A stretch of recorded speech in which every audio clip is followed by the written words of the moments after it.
Hello, welcome back to wavelength academy. നമ്മൾ ഇന്ന് discuss ചെയ്യാൻ പോകുന്നത് ക്ലാസ് സിക്സ്ത്തിലെ സോഷ്യൽ സയൻസ് ടെക്സ്റ്റ് ബുക്കിലെ 8th ചാപ്റ്റർ ആണ്. മധ്യകാല ലോകം എന്നതാണ് ഈ പാഠഭാഗത്തിന്റെ പേര് വരുന്നത്.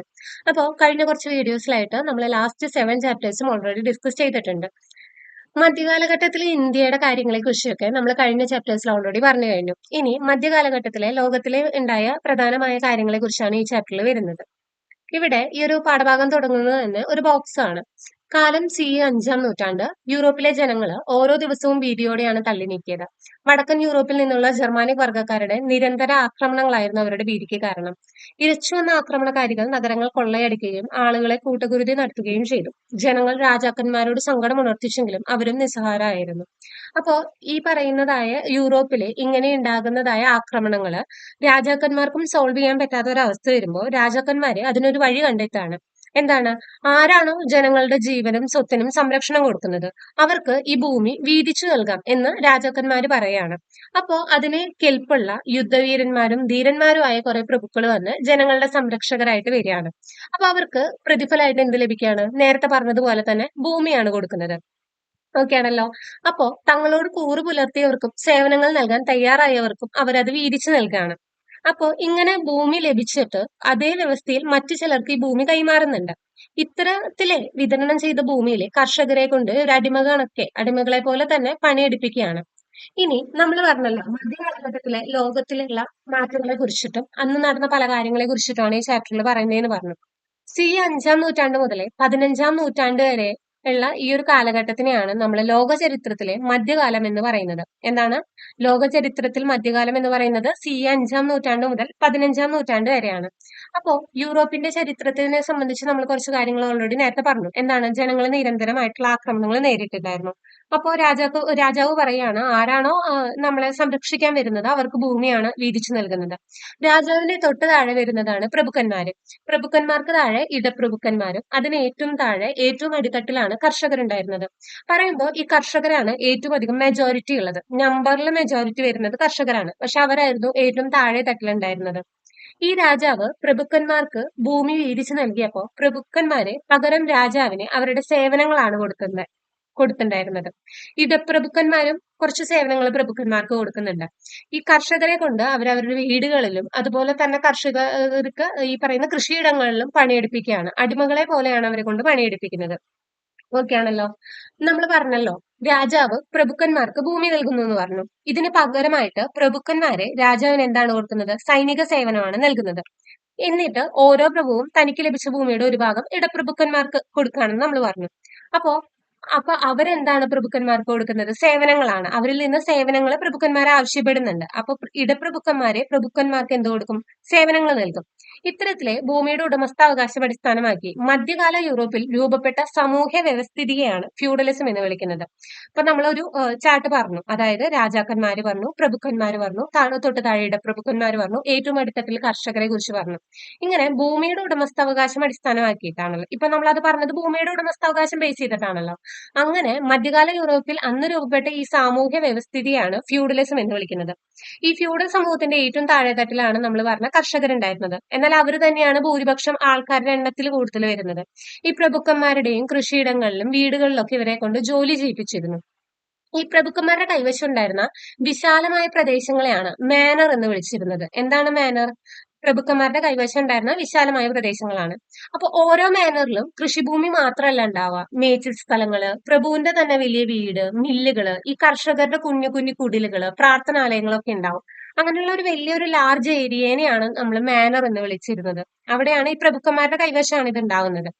ഇപ്പോ നമ്മൾ ഫ്യൂഡലിസത്തിനെ കുറിച്ച് പറഞ്ഞു. ഫ്യൂഡ് എന്നത് ഒരു ജർമ്മൻ പദമാണ്. ആ ഒരു ജർമ്മൻ പദത്തിൽ നിന്നാണ് ഫ്യൂഡലിസം എന്ന് പറയുന്ന പദം രൂപപ്പെട്ടത്. ഫ്യൂഡ് എന്ന പദത്തിന്റെ അർത്ഥം എന്താണ് വരുന്നത്? ഒരു തുണ്ട് ഭൂമി എന്നാണ് ആ പദത്തിന്റെ അർത്ഥം വരുന്നത്. ഇതൊരു ജർമ്മൻ പദമാണ് എന്നുള്ളത് മാത്രമാണ് നമുക്ക് ഇമ്പോർട്ടന്റ് ആയിട്ട് ഒന്ന് അറിഞ്ഞിരിക്കേണ്ട ഒരു കാര്യം എന്ന് പറയുന്നത്. ഇനി ഈ ഫ്യൂഡലിസം നിലനിന്നിരുന്ന ഈ മധ്യകാലഘട്ടത്തിലെ കച്ചവടത്തിനൊന്നും വലിയ ഇമ്പോർട്ടൻസ് ഉണ്ടായിരുന്നില്ല. ഇപ്പൊ ഒരു മാനറിൽ എന്തൊക്കെ ഉൽപ്പന്നങ്ങൾ ഉൽപ്പാദിപ്പിച്ചാലും അത് അവിടെ തന്നെ ഉപയോഗിച്ചു തീരുമായിരുന്നു. 11ാം നൂറ്റാണ്ടോടെ യൂറോപ്പിലെ നിരവധി പുതിയ നഗരങ്ങൾ വളർന്നു വരികയാണ്. അപ്പൊ ഈ നഗരങ്ങൾ കേന്ദ്രീകരിച്ചിട്ട് പിന്നീട് കച്ചവടങ്ങളും കച്ചവട കൂട്ടായ്മകളും ഒക്കെ വരുന്നുണ്ട്. ഓക്കെ ആണല്ലോ. ഇത്രയും കാര്യങ്ങൾ പറഞ്ഞത് മനസ്സിലായിട്ടുണ്ടെന്ന് വിശ്വസിക്കുന്നു. വെനീസ്, മിലാൻ, ഫ്ലോറൻസ്, ജനോവ ഇതൊക്കെ ഇറ്റലിയിലെ പ്രധാന നഗരങ്ങളായിരുന്നു. ഇറ്റലിയിലെ നഗരങ്ങളിലാണ് കച്ചവടം പ്രധാനമായിട്ടും നടത്തിയിട്ടുണ്ടായിരുന്നത്. പിന്നെ പ്രധാന നഗരങ്ങളിൽ പെടുന്നതായിരുന്നു ന്യൂറംബർഗ്, കോൺസ്റ്റാന്റിനിപ്പോൾ പോലെയുള്ള നഗരങ്ങൾ. ഇന്ത്യ, ചൈന തുടങ്ങിയ രാജ്യങ്ങളിൽ നിന്നുള്ള സുഗന്ധവ്യഞ്ജനം, രത്നം, തുണിത്തരം അതൊക്കെ പ്രധാനമായും ഈ നഗരങ്ങളിലേക്ക് എത്തിയിരുന്നു. അതുപോലെ തന്നെ അവിടെ നിന്ന് മറ്റു യൂറോപ്യൻ രാജ്യങ്ങളിലേക്കും ഈ ഉൽപ്പന്നങ്ങൾ കൊണ്ടുപോയിരുന്നു. അങ്ങനെയാണ് അവിടുത്തെ കച്ചവടത്തിന്റെ രീതികളെ കുറിച്ചൊക്കെ നമ്മൾ പറയുന്നത്. അപ്പോ നമ്മൾ പറഞ്ഞു ഇങ്ങനെ ഓരോ കച്ചവടങ്ങൾ ഉണ്ട് എന്നൊക്കെ നമ്മൾ പറഞ്ഞു. പക്ഷെ ഈ ഓരോ നഗരവും വലിയ ചുറ്റുമതിലുകളിലൊക്കെ സംരക്ഷിക്കപ്പെട്ടിരുന്നു. പക്ഷെ ഇവിടുത്തെ ശുചീകരണത്തിന്റെ കാര്യത്തില് വളരെ പിന്നോക്കമായിരുന്നു. അങ്ങനെയുള്ള നഗരങ്ങളിലാണ് ഈ പ്ലേഗ് പോലെയുള്ള മഹാമാരികൾ ഉണ്ടാവുന്നത്. പ്ലേഗിനെ കറുത്ത മരണം എന്നാണ് വിശേഷിപ്പിക്കുന്നത്. ഇവിടെ ബൊക്കാച്ചിയോ ഇവിടെ ഒരു കുറിപ്പ് കൊടുത്തിട്ടുണ്ട്. രാവിലെ ഉറ്റവരോടൊപ്പം പ്രാതൽ കഴിച്ച് രാത്രി പരലോകത്ത് പൂർവികരോടൊപ്പം അത്താഴം കഴിക്കേണ്ടി വന്ന എത്രയെത്ര ധീരരായ പുരുഷന്മാരും സുന്ദരികളായ സ്ത്രീകളും. രോഗബാധിതരായ പതിനായിരങ്ങൾ ശുശ്രൂഷിക്കാൻ ആളില്ലാതെ നിരാശ്രയരായി മരിച്ചു വീഴുന്നു. ചിലർ പാതയോരങ്ങളിൽ ജീവൻ വെടിഞ്ഞപ്പോൾ മറ്റു ചിലരാകട്ടെ സ്വന്തം വീടുകളിൽ അന്ത്യശ്വാസം വലിച്ചു. ജീർണിച്ച മൃതശരീരങ്ങളിൽ നിന്ന് വമിച്ച ദുർഗന്ധത്തിൽ നിന്നായിരുന്നു വീടുകളിൽ ആളുകൾ മരിച്ചു കിടക്കുന്ന വിവരം പുറം ലോകം അറിഞ്ഞത്. സെമിത്തേരി സംസ്കരിക്കാൻ കഴിയാത്ത ശവശരീരങ്ങൾ കൂമ്പാരങ്ങളായി കിടന്നു. ഇത് ബൊക്കാച്ചിയോ ദക്കാമറണിൽ പറഞ്ഞിട്ടുള്ള കാര്യമാണ്. ഇത് എന്തിനെ കുറിച്ചിട്ടാണ് പറയുന്നത്? മധ്യകാലഘട്ടത്തിൽ ഉണ്ടായിരുന്ന ഈ നഗരങ്ങളിൽ നിന്നിരുന്ന പ്ലേഗ് എന്ന രോഗത്തിനെ കുറിച്ചിട്ടാണ്. നമുക്കിതിൽ ഇമ്പോർട്ടന്റ് ആയ കാര്യം ഇത്രയാണ്. പ്ലേഗിനെ കറുത്ത മരണം എന്നാണ് പറഞ്ഞിരുന്നത്.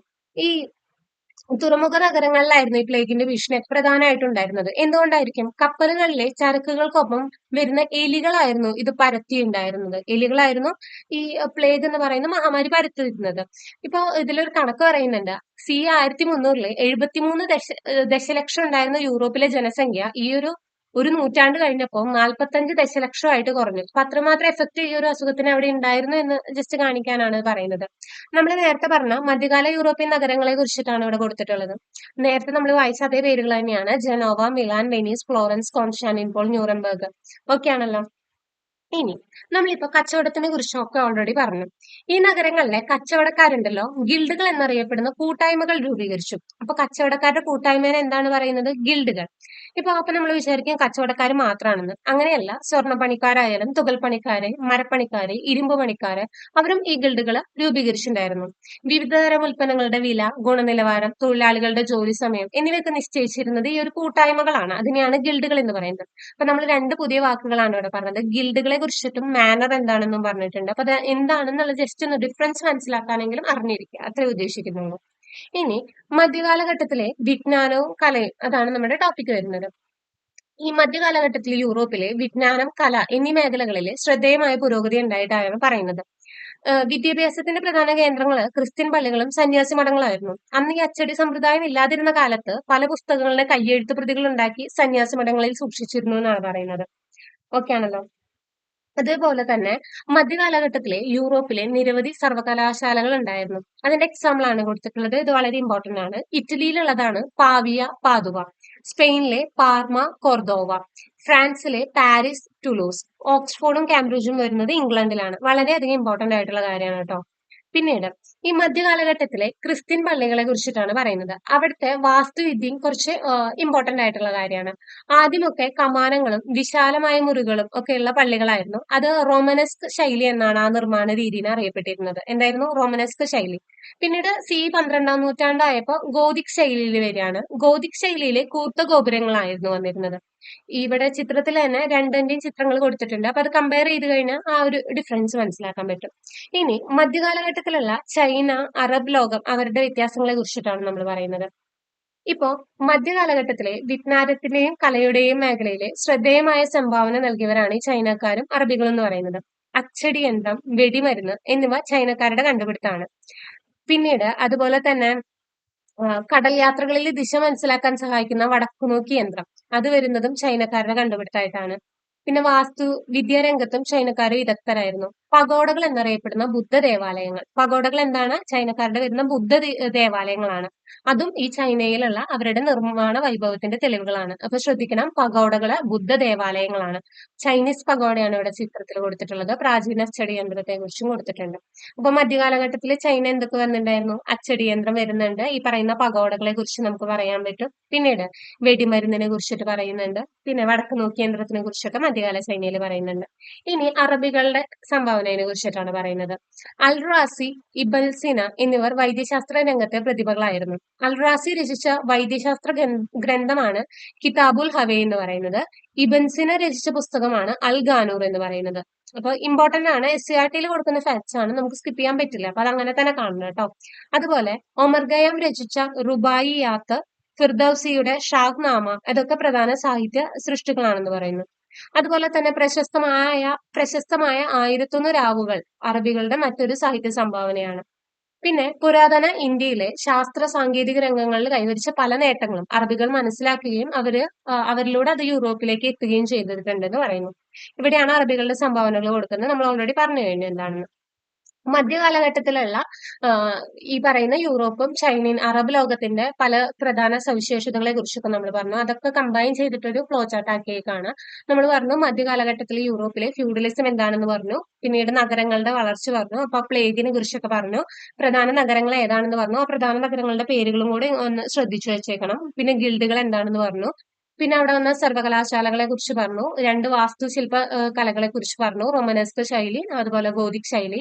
പിന്നീട് മധ്യകാല ചൈന വന്നപ്പോൾ അച്ചടി വിദ്യ, വെടിമരുന്ന്, വടക്ക് നോക്കി യന്ത്രം, പഗോഡകളെ കുറിച്ചൊക്കെ പറഞ്ഞു. അറബികളുടെ കാര്യം വന്നപ്പോൾ വൈദ്യശാസ്ത്രത്തിലെ അൽ റാസിൻ, ഇബ്ൻ സിനയും പറഞ്ഞു. സാഹിത്യത്തിലെ ഒമർ ഖയ്യാം റുബിയായത്ത് എന്ന് പറയുന്നത് രചിച്ചിട്ടുണ്ട്. ഫിർദൌസി ഷാഹ്നാമ രചിച്ചിട്ടുണ്ട്. പിന്നെ 1001 രാവുകളും ഈ പറയുന്ന അറബികളുടെ സംഭാവനയിൽ വരുന്നതാണെന്ന് പറഞ്ഞു. അപ്പൊ ഇത്രയും കാര്യങ്ങളാണ് ഈ ചാപ്റ്ററിൽ മെയിൻ ആയിട്ട് വരുന്നത്. മധ്യകാലഘട്ടത്തിൽ ഉണ്ടായിരുന്ന ലോകത്തിലെ പ്രധാനമായ സവിശേഷതകളെ കുറിച്ചിട്ടൊക്കെയാണ് ഈ ചാപ്റ്ററിൽ മെയിൻ ആയിട്ട് ഡിസ്കസ് ചെയ്തിട്ടുള്ളത്.